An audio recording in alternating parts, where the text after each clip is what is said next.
아멘. 오늘도 찬양 감사합니다. 오늘은 예수님이 부활하신 부활절입니다. 우리 한번 앞뒤 자분들과 이렇게 인사하겠습니다. 부활을 축하합니다. 다시 한번 인사해 볼까요? 하나님이 우리와 함께 하십니다. 2024년 부활절 예배, 하나님의 영광이 가득한 귀한 예배가 되기를 축원합니다. 펄버기에 쓴 대지라는 책이 있습니다. 책에는 한 농부의 땅에 대한 지극한 애정이 드러납니다.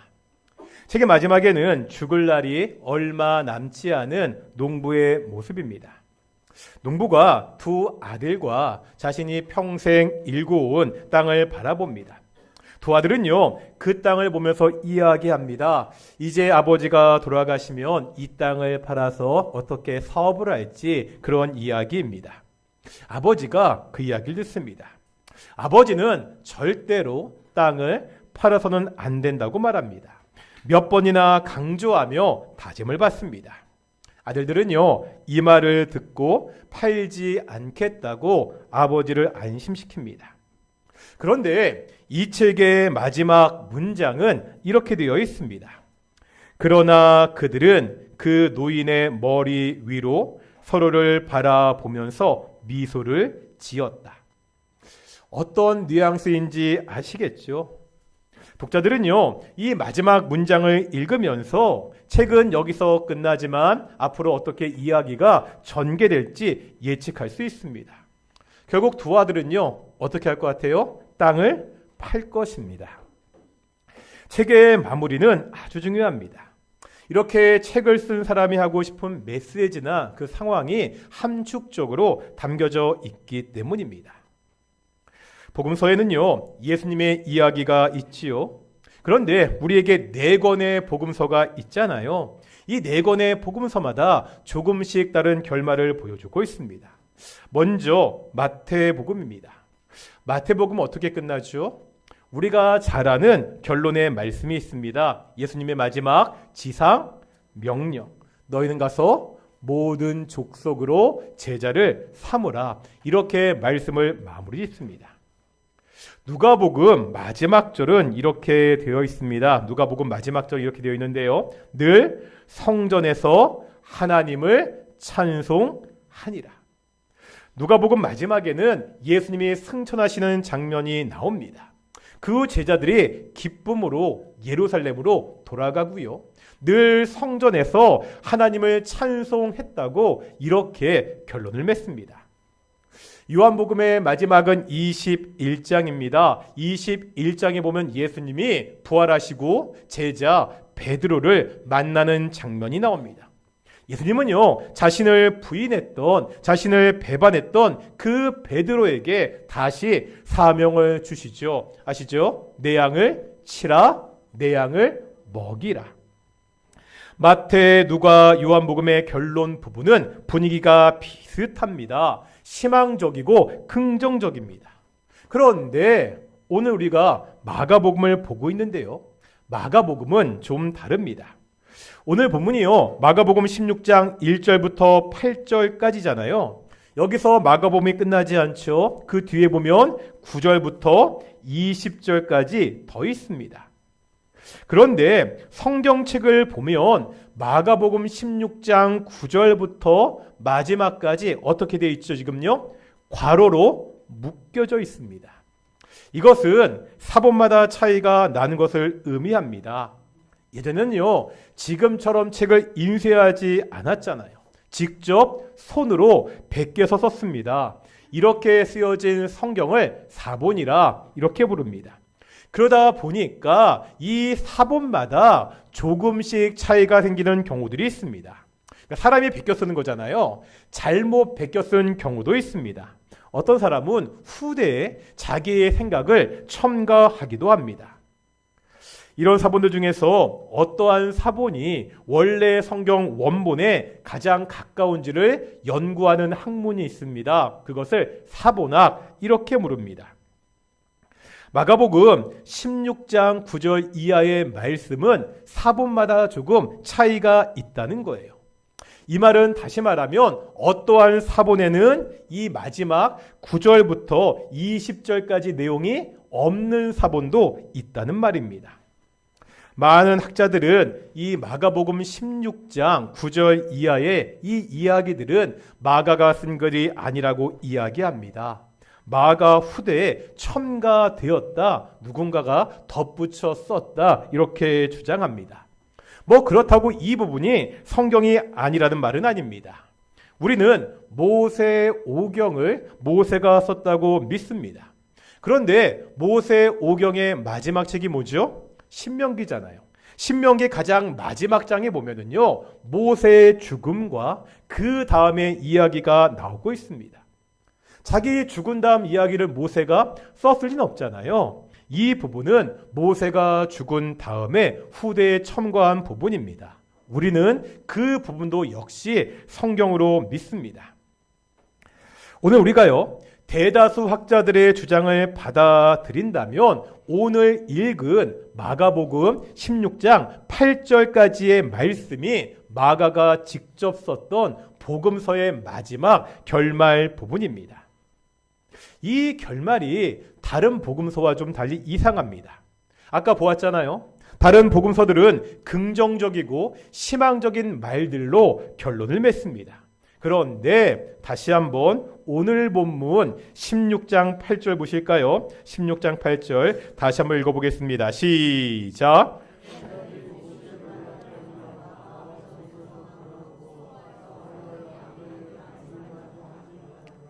분위기 어떻죠? 긍정적이고 희망적인 분위기입니까? 그렇지 않습니다. 지금 예수님의 무덤을 찾아온 여인들이 있습니다. 이 사람들이요, 예수님이 부활하셨던 소식을 직접 듣게 됩니다. 얼마나 감사하고 얼마나 기쁜 일입니까? 그런데 이 여인들의 반응은 우리의 예상과는 다르다는 거예요. 뭐라고요? 놀라고, 떨며, 도망하고, 무서워서 아무 말도 하지 못하고 있습니다. 좀 이상하지 않습니까? 여기에 나와 있는 여자들이 누구인지는 16장 1절에 보면 나오죠. 막달라 마리아, 야고보의 어머니 마리아, 살로메입니다. 이 여자들은요, 누구보다 예수님과 친밀했던 사람들입니다. 특별히 막달라 마리아는요, 누가복음에 보면 본래 7 귀신 들렸던 여자입니다. 예수님이 이 7 귀신을 쫓아주셨습니다. 누구보다도 예수님의 부활을 기뻐해야 되는 사람들입니다. 그런데 그 여자들이 지금 예수님의 부활을 목격하고도 좀 이상한 반응을 보이고 있습니다. 뭐라고요? 지금 두려워하고 놀라고 침묵하고 있습니다. 오늘은 부활주일입니다. 우리가 지금 예수님의 부활을 기념하며 축하하며 예배 드리고 있습니다. 그런데 정작 예수님과 가장 가까웠던 여인들이 예수님의 부활 소식에 이상한 반응을 보이고 있습니다. 왜 그럴까요? 이 수수께끼는 마가복음 전체의 맥락에서 이해해야 됩니다. 복음서에서 예수님과 가장 가까운 사람들은 제자들이죠. 그런데 마가복음은요, 다른 복음서에 비해서 이 제자들을 더 부정적으로 그리고 있습니다. 긍정적인 묘사가 없는 것은 아닙니다. 하지만 전체적인 맥락을 보면 제자들을요, 부정적으로 많이 그리고 있습니다. 예수님의 말씀을 이해하지 못하는 무지한 모습으로 나타납니다. 아무리 예수님이 십자가에 대해서 설명해도 오해하는 모습이 자주 나타납니다. 결론은요, 예수님을 배반하고 말죠. 마가복음 14장과 15장에 나타난 제자들의 모습입니다. 제자 중 한 명인 유다는 예수님을 배반합니다. 나머지 제자들은 예수님의 십자가를 앞에 두고요, 겁이 다 도망을 칩니다. 수제자 베드로는 예수님을 3번이나 부인하잖아요. 이것을 어떻게 이해해야 됩니까? 예수님의 제자들이 예수님을 배반합니다. 예수님과 친밀했던 여인들이 예수님의 부활 소식을 듣고 기뻐하는 것이 아니라 두려움과 침묵 가운데 있습니다. 우리가 보고 있는 마가복음은요, 다른 복음서와는 서술하는 방식이 조금 차이가 있습니다. 마가복음 1장에 보면 마태복음이나 누가복음과 달리 예수님의 탄생에 대한 이야기가 없습니다. 가장 먼저 예수님이 세례 받으시는 장면이 나옵니다. 그 다음 바로 예수님의 사역이 연이어 나오고 있습니다. 예수님이 하신 일을 굉장히 빠른 속도로 그렇게 써나가고 있습니다. 이렇게 빠르게 진행이 되다가 마가복음 14장부터 그 템포가 느려집니다. 예수님이 잡히시고 죽으시는 것을 아주 천천히 자세하게 기록하고 있습니다. 무슨 의미죠? 마가복음은 예수님의 사역 중에서 특히 어디에 초점이 있다는 거예요? 예수님의 고난에, 십자가에 초점이 맞추어져 있습니다. 고난받는 예수님을 아주 상세하게 설명하고 있습니다. 예수님은 누구십니까? 만왕의 왕이시죠. 우리를 구원하기 위해 이 땅에 오신 메시아 하나님이십니다. 마땅히 영광을 받아야 됩니다. 마땅히 모든 사람들의 경배를 받으셔야 됩니다. 그런데 그런 분이 모진 고난을 받으시고 가장 비참하게 십자가에서 죽습니다. 제자들이요, 이런 모습을 이해하지 못합니다. 그들이 기대했던, 그들이 꿈꿔왔던 그 메시아의 모습과 너무나 달랐기 때문입니다. 예수님이 십자가에 달리실 때 그 앞에 있던 사람들이 있었습니다. 관리들이 있었고요, 군인들이 있었습니다. 또 옆에 달렸던 행악자도 있었잖아요. 이 사람들이 십자가에 달리신 예수님을 보고 어떻게 반응하죠? 조롱하고 비웃습니다. 다른 사람들을 구원하기 전에 너나 먼저 구원해, 이렇게 예수님을 모욕합니다. 도대체 고난받는 메시아, 고난받는 만왕의 왕을 이해하지 못했기 때문입니다. 노 크로스, 노 크라운이라는 말이 있습니다. 노 크로스, 무슨 뜻이죠? 십자가 없이는. 노 크라운, 왕관이 없다, 영광이 없다. 십자가가 없으면 영광이 없다는 말입니다. 십자가의 고난이 없으면 부활의 영광도 없습니다. 다시 말하면 예수님의 십자가를 이해하지 못하는 사람들은 예수님의 부활을 이해할 수 있다 없다? 이해할 수 없다는 말입니다. 예수님의 제자들은요, 오늘 본문의 여인들은 십자가의 의미를 제대로 알지 못했습니다. 그러기에 예수님의 부활을 목격하고도 두려워하고 침묵하고 있습니다. 무엇이요? 이 사람들을 이렇게 만들었습니까? 마가복음을 연구하는 학자들이 이 마가복음에서 특별히 주목하는 부분이 있습니다. 이 부분을 길달라, 이렇게 부릅니다. 길달라. 여기서 길은 예루살렘으로 가는 길입니다. 예수님이 그 생의 마지막에 예루살렘으로 가는 길에서 벌어지는 일들을 그렇게 보여주고 있습니다. 이 길은 어떤 길이죠? 왜 예수님이 마지막에 예루살렘으로 가고 있습니까? 십자가에 달리기 위한 길입니다. 이 길에서 벌어지는 일들은 예수님을 따르는 것이 어떠한 것인지를 우리에게 보여줍니다. 마가복음 8장 27절부터 이 길달락이 시작됩니다. 이 길달락의 마지막은 마가복음 10장입니다. 이 마가복음 10장에 보면 대조되는 사람들이 나오는 것을 볼 수가 있는데요. 먼저 10장 17절 이하에 나오는 사람입니다. 우리 10장 17절 말씀인데 보겠습니다. 시작.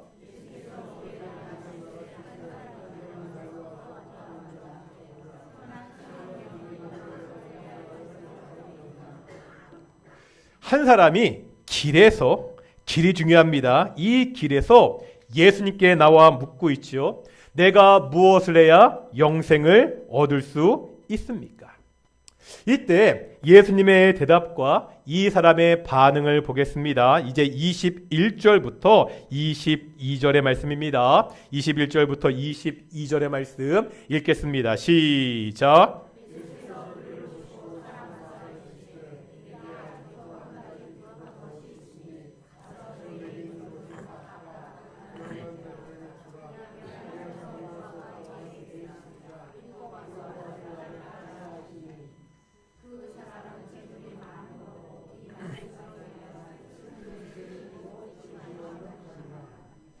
예수님은요, 길에서 자신을 따르는 그 사람을 사랑하셨습니다.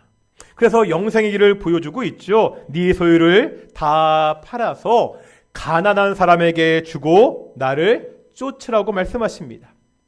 이 사람은 재물이 많았습니다. 그래서 슬픈 기색을 띠며 근심하며 돌아갔다고 그렇게 말씀하고 있습니다. 이 사람은 돈에 대한 사랑 때문에 예수님의 제자가 될 수가 없었습니다.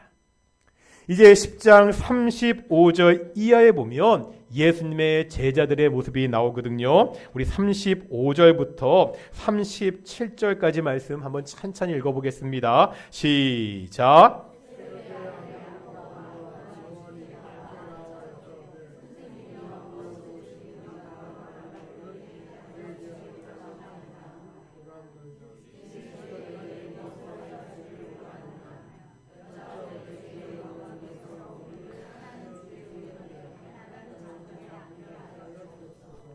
지금 무슨 상황입니까?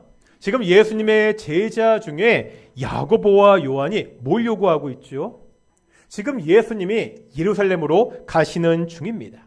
이제 예루살렘에 가면 우리들을 높은 자리에 앉혀달라고 예수님께 지금 청탁, 부탁하고 있습니다. 뒤에 나오는 41절에 보면 다른 제자들이 이것을 보고 화를 내는 장면이 기록되어 있습니다. 왜 이런 일이 벌어지죠? 제자들은 예수님이 이번에 예루살렘에 가시면 왕이 될 것이라고 생각했습니다. 그동안 집도 버리고 가족도 버리고 고생만 했는데 이 고생도 이제 끝, 행복 시작이라고 생각했습니다. 그러니까 예루살렘에 가서 내가 조금 더 높은 자리를 얻겠다고 싸우고 있습니다. 지금요, 예수님이 예루살렘으로 가는 길은 영광의 길이 아닙니다. 어떤 길이라고요? 고난의 길입니다. 이 길 끝에는 영광의 왕위가 기다리지 않습니다. 무엇이 기다리고 있죠? 고난의 십자가가 기다리고 있습니다. 그런데 제자들은 이 길에서 세상의 영광과 성공을 위해서 서로 싸우고 있습니다. 이 문제입니다. 왜 제자들이 예수님을 이해하지 못하고 오해하고 배척하게 됩니까? 예수님을 따른다고 합니다. 예수님의 제자라고 합니다. 하지만 여전히 돈에 대한 집착과 세상의 성공과 영광에 대한 열망을 버리지 않았습니다. 오히려 예수님을 통해서 이러한 것들을 얻으려고 하고 있습니다. 예수님의 고난에는 전혀 관심이 없습니다. 아니, 알려고 하지도 않습니다. 오직 자신들이 누릴 영광에만 집착하고 있습니다. 제가 계속 말씀드립니다. 우리가 세상에서 성공하는 것이 나쁘다는 것이 아닙니다.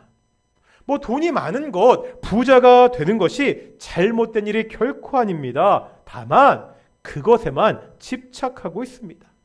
다른 것은 보지 못한다는 거예요. 스승인 예수님은 지금 죽으러 가는데 그 길에서 내가 높은 자리를 얻겠다고 싸우고 있습니다. 이런 제자들이 고난의 십자가를 이해하지 못하는 것은 당연합니다. 십자가를 이해하지 못하니까 십자가 후에 오는 그 부활 앞에서 당황하고 어쩔 줄 몰라 하고 있습니다. 우리는요, 마가복음의 제자들을 보면서 바로 우리의 모습을 보게 됩니다. 예수님을 오랫동안 믿었습니다. 하지만 여전히 세상에 대한 욕심을 버리지 못합니다. 세상을 더 믿고 의지합니다. 나를 따라 십자가의 길을 걸으라는 그 말씀은 애써 외면합니다. 바로 이런 우리의 모습을 보게 됩니다. 길달락 마지막에 보면 한 맹인이 나옵니다. 바디메오입니다. 이 사람은요, 앞을 보지 못할 뿐더러 처지도 비참합니다. 맹인, 거지입니다. 눈이 안 보이는데 가진 것도 아무것도 없습니다. 길에서 구걸을 해서 겨우 먹고 살아야 됩니다. 참으로 비참한 인생입니다. 이 바디메오가 예수님을 만나게 됩니다. 이 만남은 바디메오의 인생을 완전히 바꾸었습니다. 눈을 뜨게 되었습니다. 앞을 보게 되었습니다. 정말로 엄청난 일이 벌어졌습니다. 하지만 이것보다도 엄청난 일이 있습니다. 이제 한번 10장 52절의 말씀을 보겠습니다. 10장 52절입니다. 읽겠습니다. 시작.